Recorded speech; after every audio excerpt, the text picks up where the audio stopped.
Chapter 9. The Unexpected. There were 3,500 of them. They formed a front a quarter of a league in extent. They were giant men, on colossal horses.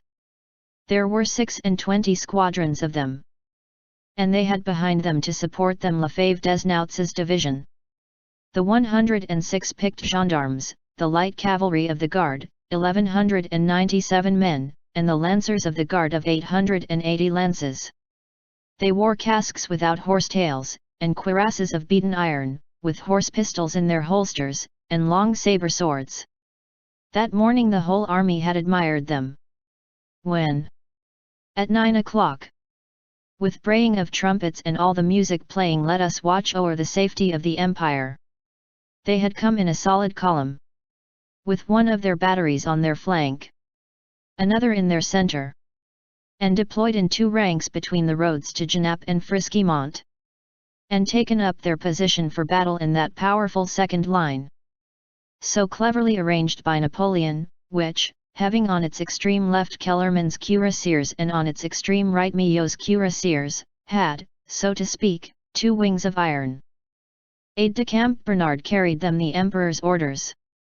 Ney drew his sword and placed himself at their head. The enormous squadrons were set in motion. Then a formidable spectacle was seen. All their cavalry, with upraised swords, standards and trumpets flung to the breeze, formed in columns by divisions, descended by a simultaneous movement and like one man, with the precision of a brazen battering ram which is effecting a breach.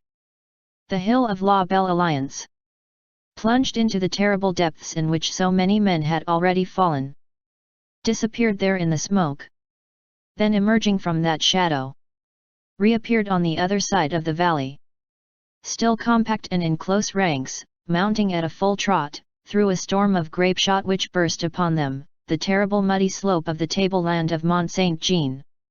They ascended, grave, threatening, imperturbable.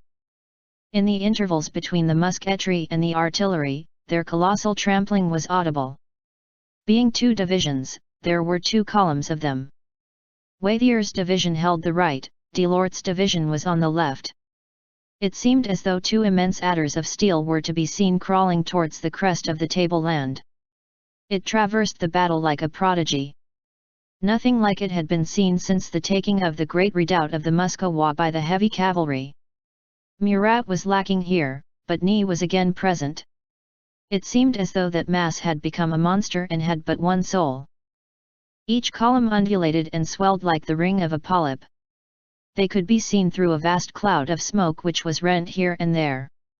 A confusion of helmets, of cries, of sabres, a stormy heaving of the cruppers of horses amid the cannons and the flourish of trumpets, a terrible and disciplined tumult.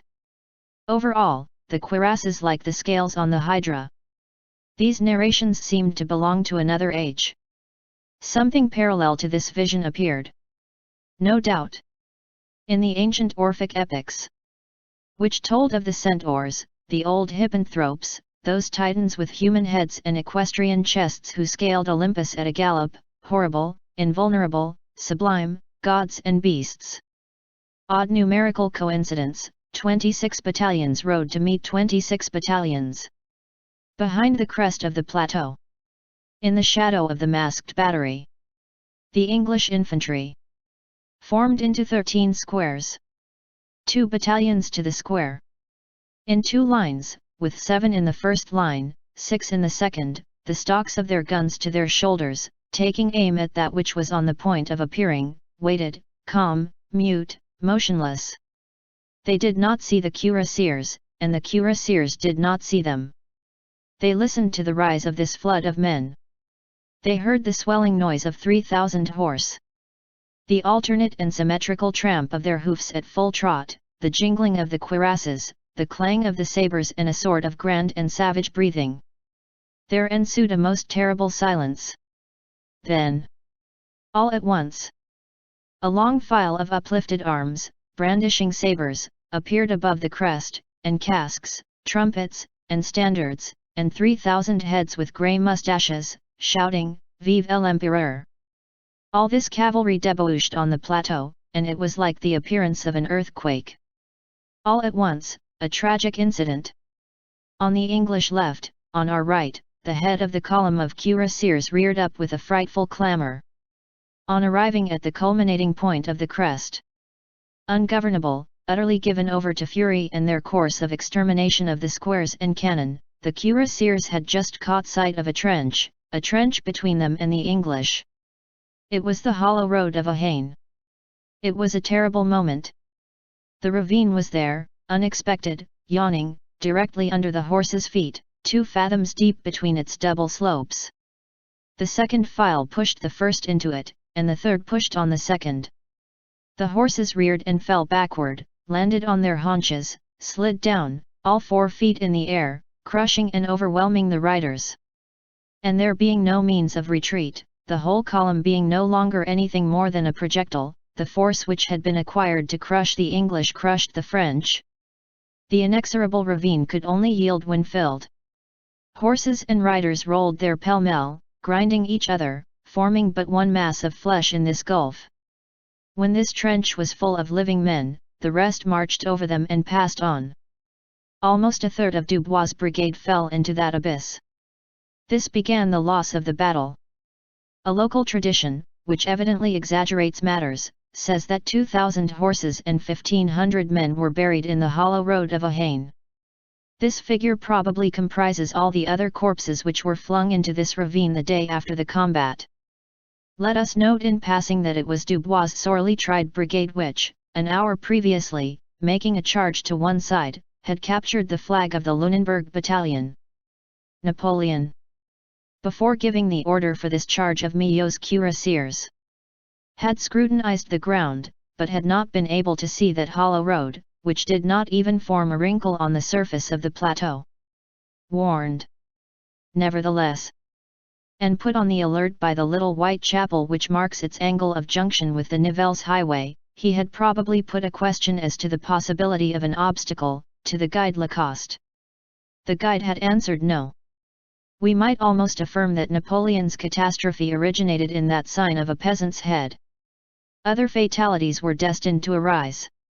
Was it possible that Napoleon should have won that battle? We answer no. Why? Because of Wellington? Because of Blücher? No. Because of God. Bonaparte victor at Waterloo.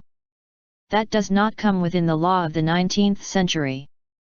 Another series of facts was in preparation, in which there was no longer any room for Napoleon. The ill will of events had declared itself long before. It was time that this vast man should fall. The excessive weight of this man in human destiny disturbed the balance. This individual alone counted for more than a universal group. These plethoras of all human vitality concentrated in a single head. The world mounting to the brain of one man, this would be mortal to civilization were it to last. The moment had arrived for the incorruptible and supreme equity to alter its plan. Probably the principles and the elements, on which the regular gravitations of the moral, as of the material, world depend, had complained.